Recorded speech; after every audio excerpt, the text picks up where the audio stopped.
Hello everyone, this is Bible verse of January 20th. Can you see it? Why is it like that? Wow. January 20th, that's the Bible verse. It comes from Luke 6:35 through 36. Two verses again today, just like yesterday's message. And Luke is the third book of the New Testament. The Bible's split into two sections. Old Testament, where it's telling you everything from the beginning of creation to up right before Jesus Christ is born.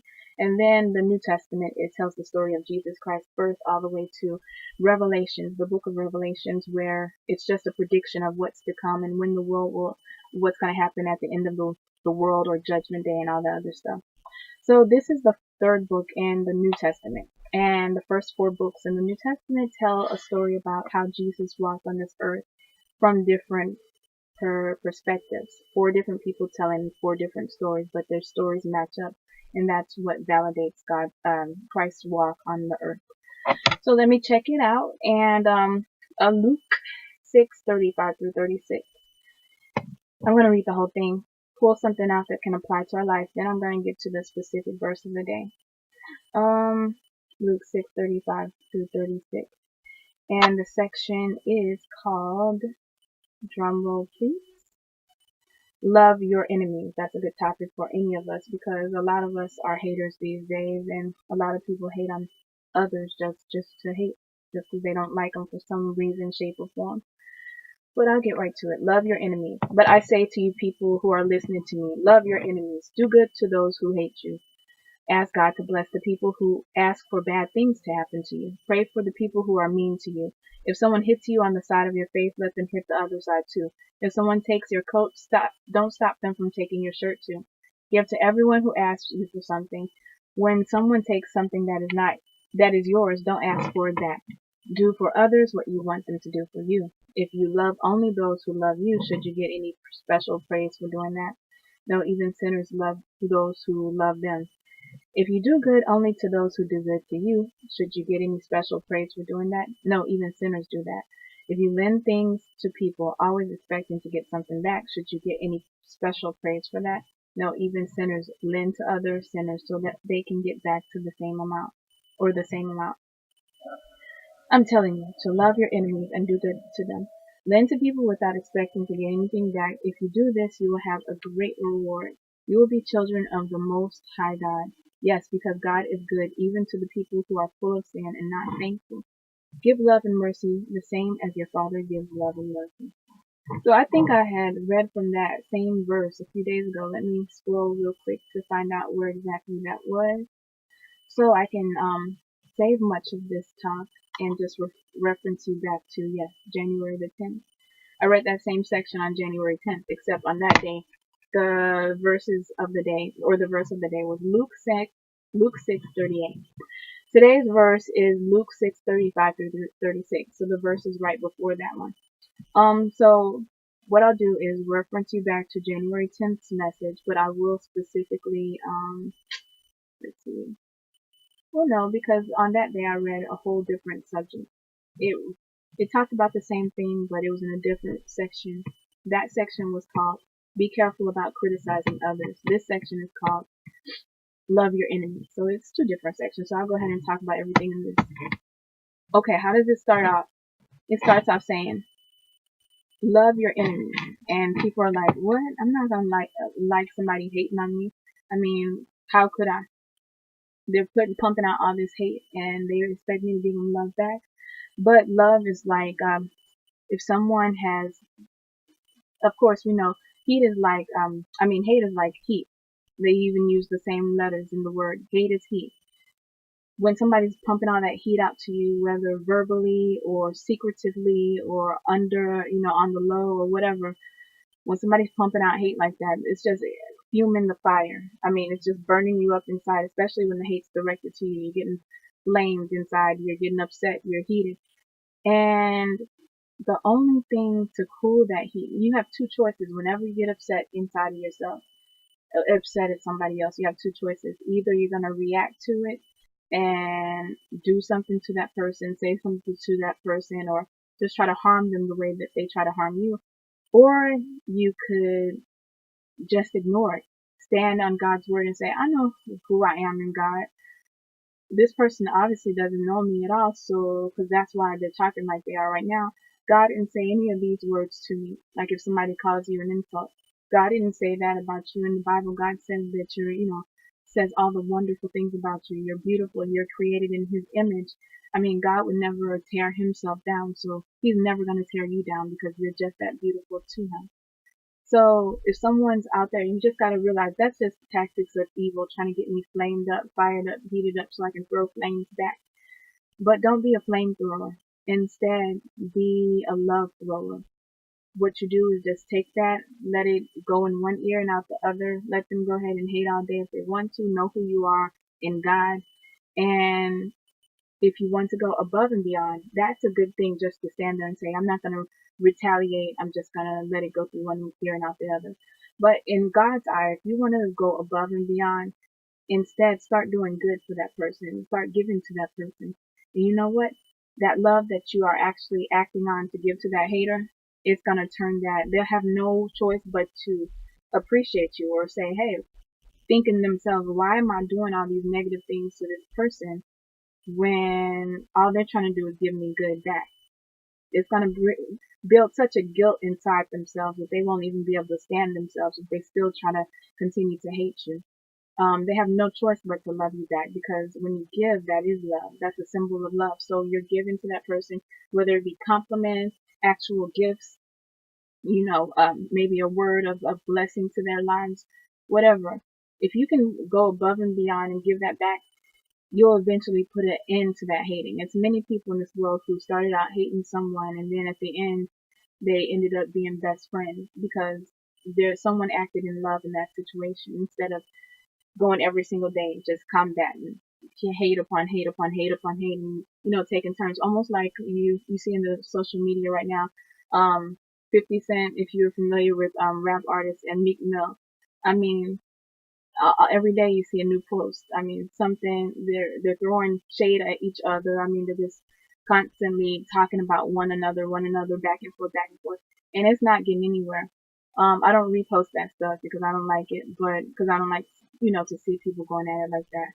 I did repost where, one of the times where Meek Mill gave to, right now there's a water shortage. A sneaky government official. I mean, this is the world we're living in. Sneaky government official goes, and because Michigan, it's been all in the news that our state, Michigan, one of the states in America. I'm trying to describe this for anyone who looks in the future at this, like year 3000, so you'll get the full picture. Okay, so one of the states in America is experiencing extreme bankruptcy, poverty. I mean, all the other states, we go through our trauma, but it seems like they are just absolutely bankrupt in Michigan. So, you see all these schools in Detroit where nobody's taking care of the schools, and the teachers don't go to work or anything. The students don't go to school because the school environments are so toxic because nobody's in there cleaning or doing the things because they don't have money for that, etc. But another city in Michigan, it's called Flint. They a sneaky government official, to save money, is knowledgeable that the water, if he has the choice to choose this water to flow through the city, this water that is toxic to the people, and he has the choice to let it flow through the city or say no, we're going to just find some money to get the good water flowing through the city. But he chooses the opposite and decides to be scheming and say just give them, the bad water. And you can see it's a poverty area. It's a lot of people in poverty areas. I mean, so it's almost like he's saying, I don't care about these people. They're poor anyway. Just let them. They're half dead anyway. Just let them have the fake water.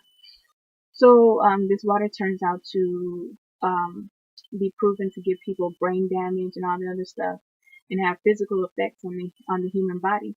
So now that's what's in the news. And in this rap battle, this word battle that these rappers are going back and forth with, Meek Mill decided to say, hey, he's turning into a good thing almost, but he's still almost bragging. But I did repost this one thing where he said, hey, I'm gonna give, I'm gonna spend so much, thousands. I even think I don't know how much it was, but it was some amount of thousands. And he said that I'm gonna give this much to Flint so they can get some clean water in there, because right now everybody's trying to give them. It's declared a what do you call it? National emergency or something like that, where everybody's trying to race and give that place some water. So he turned it around a little good, but he's still bragging and boasting. He's trying to make a point that, he has a lot of money and the other person doesn't, etc. But he just said that, hey, can you match this amount that I'm giving to this city because I'm giving some water. But anyway, that's on another topic. The whole goal was that you can put, instead of, it's going to take you forever and a lot of energy. I mean, to go back and forth, back and forth. Oh, here comes this person again. Oh, it's gonna take someone to stand up and say, look, I'm more adult than this. I don't have time for these kiddie games. I've got life going on. If you want to stand there and just focus on my life all day long and just try to pull bad things out and say things critical about me, that's what you're gonna have to do. But I know what God says about me, and I'm none of those things. So thank you for your attention, but it's unnecessary. But if you want to keep, harassing or whatever, I'm good. I have no time to focus on you. It's gonna take that kind of attitude to be inside of us. We can only get hurt if we don't know who we are. God told us who we are. If we didn't know in the first place, if we've grown up in an environment like my culture, it's really hot on that when there's not any real love that you can see going around. I mean, parents aren't telling their kids they love them. I mean, none of this stuff is going on where I grew up at. But so there's a lack of love right there. So you grow up with this trying to make your own identity. That's why a lot of people in my culture, they go and race after money because they see that money is respected in this world, and like, oh, my parent didn't tell me I was nothing. My parent told me I wasn't nothing. Because a lot of parents do say, you hear that a lot in my culture, where parents will just come out and say, you ain't shit, you ain't never gonna be nothing, that kind of thing. Just instead of building up, belittle them. So if they've never gotten that identity where anybody is praising them for who they are and helping them grow in themselves and know their identity, then their identity less, and they don't know who they are. So that's why a lot of people feel they gotta clap back at somebody else and say, "Oh, you said this about me, I'm gonna say this about you. We can go at this all day, mouth words or whatever." And usually that's all it is, a lot of mouth instead of, but some people do take it to, physical fights or, violence or, I mean, just unnecessary stuff. But the goal is to say that if you want to be bigger and better, know who you are in God. God didn't say that you're these negative things. So be straight with that. Be happy with that. Be satisfied with God's approval of you and God's description of you, and see yourself as the queen and the king that you are. And nobody can, why a king or a queen doesn't waste time dealing with peasants. I mean, can you imagine sitting on a throne and you're the ruler of the town, and then a peasant comes in and, just starts throwing insults at you? You have the power, if you wanted to be mean, you could take that person to jail or have them killed just off of your order. So you don't have time to pit pat with this. I mean, we have to carry ourselves as kings and queens so that nothing is affecting us, and peasants eventually just stop coming to you because they know they'd be in trouble themselves. We have a God that's going to stand up for it. So they don't want any trouble from the holy heavenly God that can give them the punishment they deserve for touching or saying anything about his own chosen people. So stand on that strength. Hey, I'm not even going to worry about this. I'll let God handle it. And when you step back and let God handle things, just watch the other person's life, how it starts to fall apart. You don't have to say anything. If someone's treating you wrong, just watch how God starts snatching things or turning their life around for the negative until that they can get. I talked about this in a few Bible verses or a few videos ago, where I said that God loves your enemy too, but he doesn't like how they're acting, where they're constantly coming to his child to insult them or belittle them or treat them wrong. So God will put things in your enemy's life to pressure them to change their ways, to come seek God so that they can change their life around and be on the path of God too. And all things work together for the glory of those who love God. So God definitely does those things, not to hurt and harm his other child, but to let them realize this isn't how I designed you to be. I want peace out your life. I want good things. So definitely don't waste your time just trying to get back at somebody who's trying to tear your life down. Just sit back and say, God's going to handle this. Find the peace inside of you. If you can't find peace, there's many Bible verses that can help you with peace and help you in your moment of trials to calm your soul, because sometimes things are sometimes too hard to carry on your own. When you're getting hated on, sometimes you got anxiety inside, or you've got, it's just always sometimes your focus. You can't get it off your mind that someone has said this, etc., or done this to you, etc. But all you have to do is find God's verses on peace and loving for your enemies, like this one, and then you can realize God's got me. Why am I gonna worry about these people? So pray for the people who are mean to you. That's what it says specifically. If someone hits you on the side of your face, let them hit the other side too. And I said this before, that's a hard thing for Christians to just, it says to do that. If someone comes and slaps you, then you're supposed to let them, just do it and let it get away. But and I don't know anybody who's really gonna let that happen. That would take somebody like Jesus, how he let everybody do that to him just so, on his way to the cross.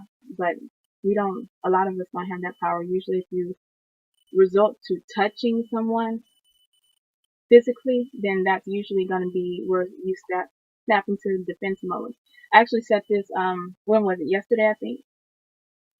I saw this video about violence where this girl's in the mirror and she's doing her hair, and then this boy just comes in and starts pounding on her, and she's still just doing her hair like it didn't mean anything or anything. And my suggestion is, I gave a lot of suggestions on that post. Number one, the suggestion was get out of there as soon as possible if you can, safely. Number two, always your choice to, if you're not going to press charges because you care about that person, or if you can't even get away because that person's going to stalk you to kill you, or many subjects where somebody stays in a relationship. If you can't do all that, then you're going to definitely have to stand up, stand toe to toe, be ready to defend yourself. Because when you have to actually live around someone who's a bully like that, who just comes to you physically for no reason, for petty subjects and petty reasons, then that person's just trying to try you, just like someone at school or anywhere like you see on TV. If you see like a bully come into someone who's lesser than or littler, like I told you a few videos ago, when this boy was blind and he's at school, and this boy just comes to him and he's just hitting on him. And then finally one person stood up and came and said, "Are you crazy?" And he started hitting him back and saying, "This boy's blind. Why are you fighting him? Why are you crazy?" And he knocks him on his butt.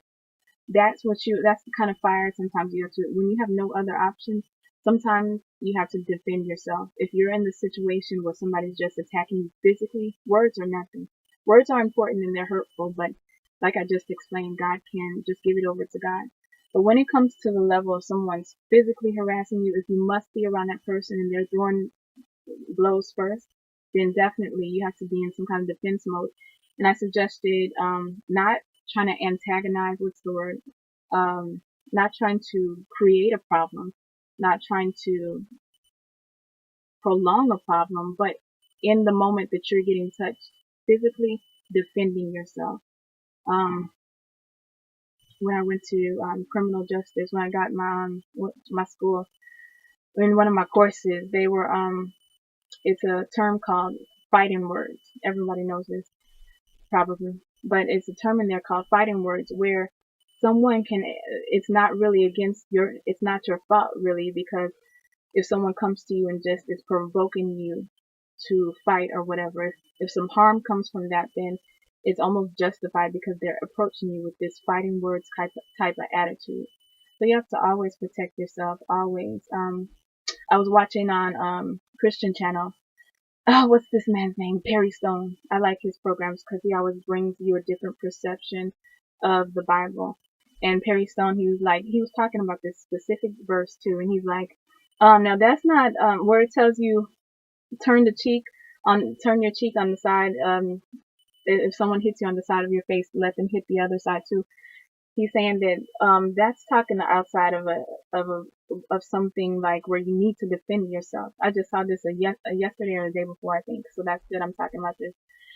But he said that now that's not talking about if someone's in your house trying to, come in your house and kill your family. No, that's not what that's applying to. I mean, because if they come in my house, then he's like, I'm gonna pull out my 45 or something like that.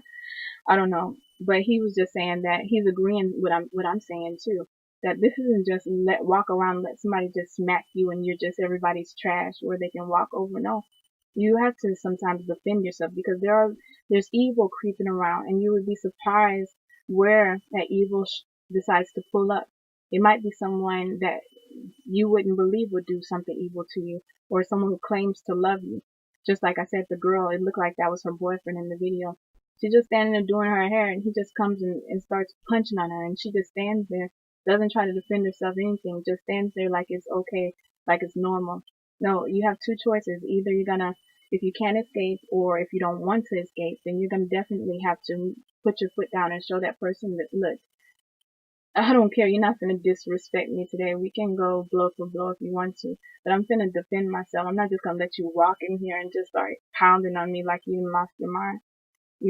So you stand up for yourself as much as possible. I mean, you have to be realizing that in your defense, there may be harm that comes to you, but you have to, if you're gonna if you're gonna be there, if you can't escape, then this is definitely what you're gonna do, or else that person will never ever have consideration in their mind to change. They're gonna think this is normal. Oh, she didn't say anything about me punching her, so must be okay to do. No, you stand up each and every time and you make sure that you know that person knows that you're about it. In general summary, and to summarize it all up, you to show them that you're about what you know you're about that life, whatever. If they decide to come to you, you're not just gonna sit there and get hit. You're gonna defend yourself because you have a right to. Even sometimes, even if it's your death. So defend yourself. Don't just let somebody roll up on you and just start hitting you. But the most perfect thing to do would to be get out of that situation as much as possible. Also on my post I put in there how, make good plans to escape if you're trapped somewhere, if someone has got you where you can't leave, or if somebody's threatening your life if you leave. Make good plans where you can escape at some point in your life. But in the meantime, definitely defend yourself. So, yeah, that's on the next subject where it says, talking about turn the other cheek if someone hits you. You know, Christians, we love God. Christians, I think that there should be a better explanation than that in the Bible. Sometimes words aren't enough, or not enough words are put around the surrounding of that, because Jesus Christ even showed us that, he's not about to turn the other cheek when you're disrespecting his temple. And your temple is your body, because there's a time in the Bible where Jesus walks into this temple that's supposed to be dedicated to God, and he sees people in there hustling, rolling dice, selling stuff. I mean, just treating it like it was some kind of, just gambling place or something, a casino. And he's like, this is supposed to be the temple of my holy God, and y'all are in here gambling and whatnot. And he just starts going crazy, flipping over tables, doing crazy stuff. He's angry, and you can see it. And that's what we should be about our own selves. When people think that they can just come to you and just slap you across the face because you're not going to stand up for anything. No, you have to take every brave bone in your heart and say, you know what? No matter what happens in this moment, I'm going to defend myself because there's nobody at this moment to do so. Now, if there's any way, shape, or form that you can get out of that situation to go away and maybe get someone who can help you so that you won't have to go through any kind of harm to your physical self, then sure do that. But if you're face to face, especially in a closed place, if you're at home and it's only two people in the house and it's one bigger than you and you're there and that person thinks that they just can roll up to you and just start throwing blows at you, surprise them. Surprise them with what you can do, because they won't get out of that unscathed, definitely. If they think they can just throw it to anybody and just harass them and bully them and beat them, then they've got another thing coming. Stand up for yourself. So another thing is, if someone takes your coat, don't stop them from taking your shirt too. That's another thing that needs more clarification. You don't just want to be somebody walks outside, I got a new fresh shirt, and somebody comes and rolls up and takes it, and you go out inside and try to forgive them and say, I'll get another shirt, and then they come take it. They're gonna always come and take your shirt because you haven't standed up for nothing, or you haven't stood up for anything, I'd rather say. But let me see. What else can I pull out of here? Um, just saying, don't just love those who love you. Anybody could do that. I mean, if everybody's on your team and make you feel good, everybody does that. Who wouldn't love somebody that loved them? Everybody loves them who love them. Everybody loves them who love them. You have to figure out what that means. Think on it, but that's the right sentence. Everybody loves them that loves them. But anyway, what else? If you do good only to those who do good, should you getting special praise? No, even sinners do that. So it's saying that even the worst people or the non-believing in God, they all know these principles of love. Love those who love me. But this is where God comes and makes things different. That's the reason for God. If everything was all about love and just the regular good-heartedness principles of humanity, I mean, a lot of people are raised on principles where they're taught to do good. I mean, that's great. But God goes above and beyond and shows you where you haven't been taught. Love those who are doing bad to you. You might say, what? Love someone who does bad to me? Why would I do that? It's because it's godly. That's the godly way. Excuse me. So it's saying that if you do good to good people, that's nothing but you calm situations down for those who are trying to hate on you constantly, like I just described a few seconds ago. Be good to those who are hating on you constantly. Be above them. I mean, it doesn't matter. And sometimes when you're on the front stage, especially like in the example of the rapper 50 Cent and the rapper Meek Mill, you're in front of millions of people. They see your Twitter arguments on. That just reminds me of that verse from a Drake song. Um, what does it say? Trigger fingers turn to Twitter fingers. You see, and then I just saw this post today where they have Tupac saying, y'all call this having beef? Where you're typing back and forth. Because back in the day, in the hip hop culture or whatever, these kind of things can get, to your death. Just like how, if you know about the rapper, Biggie Smalls or Notorious B.I.G. and Tupac, they had that argument and it both seemed to end in their death on both sides. Although that might not have been the cause of what you call it, Tupac's death, but it definitely was the cause of Biggie's because people thought that he was the reason that Tupac died. So of course they came after him. But it's just that we're being really petty when we get on internet and social media and just start typing words in our feelings. And we all get like that. We all get, tired of someone just running their mouth. But, it's just a waste of time. You won't get these hours back. You might die tomorrow. You gotta think about that. Every time you're getting caught up in something negative, you always gotta think about this. I might die the next 5 minutes from now. And what was my last words on Twitter? Oh, 50 cents, I'm gonna get you. Oh, Meek Mill, I'm gonna kill you. This is what I want my legacy to be. No, I'm gonna show how, if you're 50 Cent, I'm gonna show how I gave millions of dollars to, where did he donate to? Haiti or something, someplace. He helps kids or something like that. And I don't know what Meek Mill does, but you want to have your page filled of all the good things that you did in this world. If somebody starts scrolling on your page, you've died right now. And just imagine someone goes to my page. Who's they gonna see me hating on? Oh, this was the kind of life she lived? I hate you, come at me, these are, this is what I should put in her eulogy. No, I want to see that on my page. I want you to see if our testimony is nothing but our social media feed. On my page, I want to make sure that you know that I'm shouting out things about I love you, I'm here for you, I care for you, God cares for you, follow God, He can help you through all situations. Check out this Bible video that I made on the topics of God. This can turn your life around, do better for others, love others, give to others. I want all these things to be seen because they're the most important things in life. Petty things about, somebody talked about me today. I don't have time to write about that.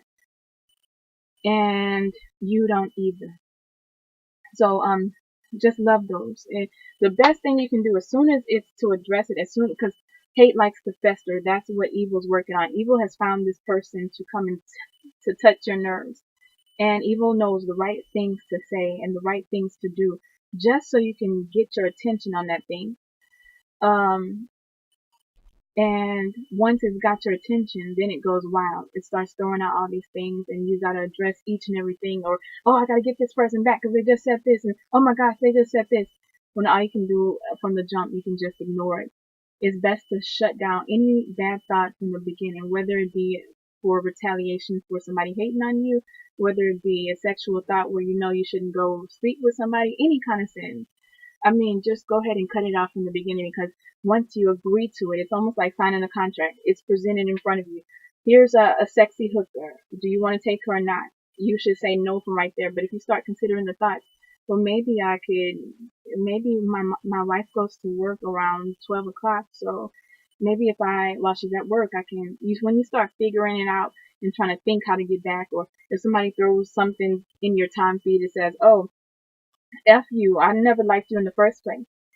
You start thinking, oh, what I should do. I should retaliate with how I know how their husband cheating on them, and they ain't nothing anyway. That's why their husband's cheating on them, and I can type this too. And before you click send, just might as well just erase all that. Just forget it all, because it's gonna lead you down to a path where you're gonna have to keep addressing the problem over and over again.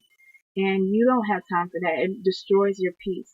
That is what evil comes for. If God is for peace, evil is against peace. And anytime you see you're at a place where peace does not exist, then that's where you have to say, wait a second, I'm out of the will of God because I don't have peace within myself. How can God reside inside me if I'm not at peace? That's what he's about. So if you're outside of love, peace, faith, those kind of things, you have to check what evil has crept into your life and where is it coming from, and then shut it down from that way.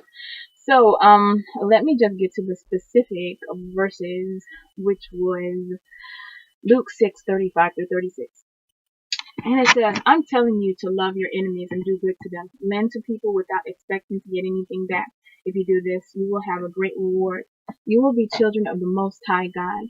Yes, because God is good, even to the people who are full of sin and not thankful. Give love and mercy the same as your Father gives love and mercy.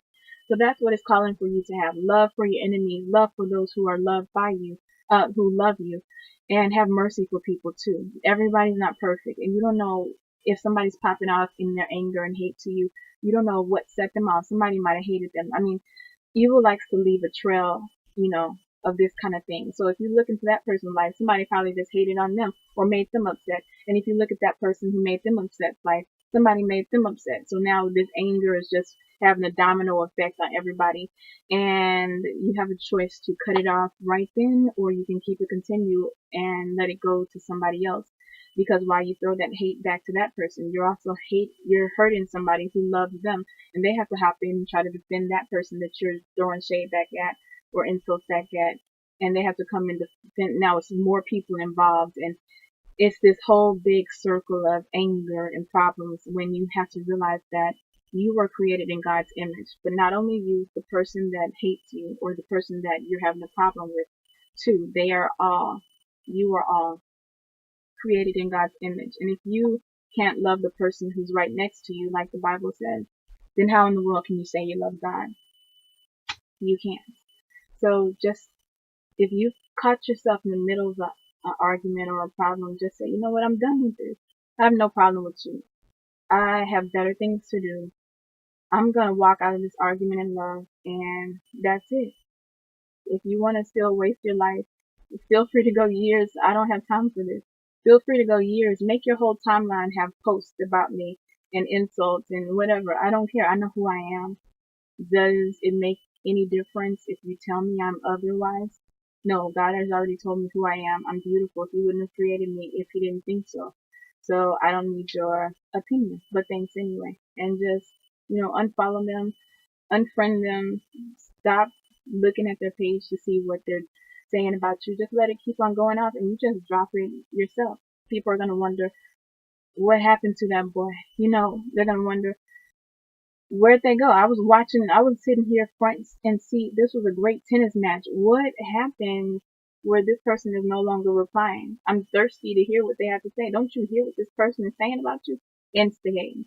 They want to see the show. They like to see everything fired up, and they they get enticed and intrigued by seeing all this hate being thrown around and being on the outskirts looking in and seeing all this. No, just say I'm done.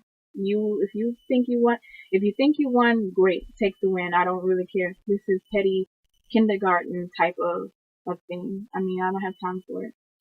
So that was the verse of the day. And let's see, anything else to pull out of it? No, that's about it. Our Father who art in heaven, holy is your name. Your kingdom will come, your will will be done on this earth as it is in heaven. Give us this day our daily bread, and forgive us our debts as we forgive those who have debts against us. And lead us not into temptation, but deliver us from evil. Because it's yours, that's the kingdom and the power and the glory forever and ever. In Jesus' name, amen. I know if you're in Houston, look towards the southeast between the hours of 4 and 6, I think. Maybe 5 and 6, 4 and 5, something like that. And you will see, they say, you'll see for the next few days, starting on today. It was happened earlier this morning. They say you'll see 5 of our planets lined up in a perfect row. I mean, God makes so many amazing things. Can you imagine that the planets, actually 5 of them, line up so perfectly so you can see them all in a row? So they said if you're in Houston, you can look towards the southeast. I have to figure out what way that is. And I have to see if I'm going to get up between 4 and 5. But I probably could. It's a once in a lifetime thing that ever happened. So, yeah, that's one thing to look out for. Speaking of planets, they also recently discovered a black hole that they say that based on the temperature or whatever, it seems like within that black hole, there's some kind of life forms or whatever. The scientists say that. Also, what else did I see in the sky? It was one other thing. I forgot. But, just signs in the heavens. That's what Revelation talks about. Check out the signs in the heaven. We've already recently gone through these 4 blood moons where the moon is supposed to be red. Although the last one I looked out the window and you couldn't even see a moon that night. It was a trick. I mean, the whole world was on Twitter and social sites like, I didn't see any moon, you know. Um, but yeah, signs of the times. People don't know when the last day is, but I tell you that even if the last day doesn't come until the year 4000, you and I will definitely have our last day on this earth, in judgment. Within the next 100 years, you and I guaranteed will have that last day of earth, because it'll be the day we die and we stand before God. Because in the Bible it says, absence from your body is presence with the Lord. So where do you think you're going to go when you die? So that's all it is. But just go ahead and check out those moons. If you're not in Houston, I'm sure you can look at it. You have to find out, Google which way to look in the sky, and they'll tell you. But it's a once in a lifetime thing, so check it out. Okay, what else before I go? Nothing. Goodbye.